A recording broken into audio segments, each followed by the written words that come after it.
தேவனுடைய ஜனங்கள் பல விதவிதமான சூழ்நிலைகளை, கால சூழ்நிலைகளை சந்தித்து வேதனை அடைகிறோம், சந்தோஷம் அடைகிறோம், பல விதவித நிலைகளில் நெருக்கப்படுகிறோம், துயரப்படுகிறோம்.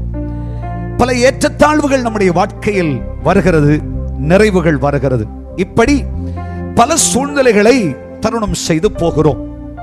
அப்படிப்பட்ட நெருக்கங்கள் நிறைந்த, கஷ்டங்கள் நிறைந்த இந்த காலத்தில் தேவனுடைய பிள்ளைகளே, தேவனுடைய ஆவியானவர் தேவனுடைய ஜனமாகிய நம்மை சற்று விழிப்புள்ளவர்களாய் இருக்க வேண்டும் என்று கட்டாயம் செய்கிறார். இப்படி பல சூழ்நிலைகளை தருணம் செய்கிற நாம் நன்மையாய் நல்லதாய் நடக்குமானால் அதை வெளிச்சத்திற்கு ஈடாக பேசும்.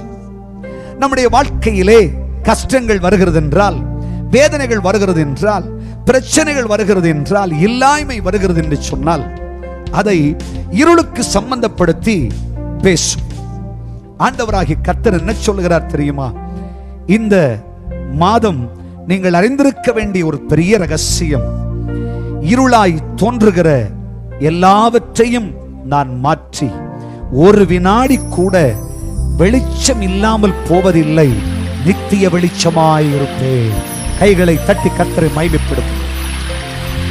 இதுவரைக்கும் இருளை கண்டீர்கள், இந்த மாதம் இருள் உங்களை விட்டு விலகி போகும்.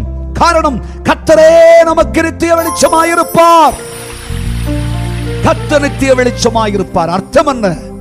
வாழ்க்கையில் எத்தனை எத்தனை பிரச்சனை, எத்தனை எத்தனை கஷ்டங்கள், எத்தனை எத்தனை துயரங்கள் என்று, வியாதிகள் என்று அழுது புலம்பி கண்ணீர் வடித்து குடும்பத்திலே எல்லாராலும் மறுக்கப்பட்டு வேதனைப்படுகிற கர்த்தருடைய பிள்ளைகளே, கர்த்தருடைய ஆவியானவர் சொல்லுகிறார், உன் சூழ்நிலைகள் மாறப்போகிறது, உன் நிலைமை மாறப்போகிறது, உன் கஷ்டம் நீங்க போகிறது, உன் வேதனை நீங்க போகிறது, உன் துயரங்கள் நீங்க போகிறது.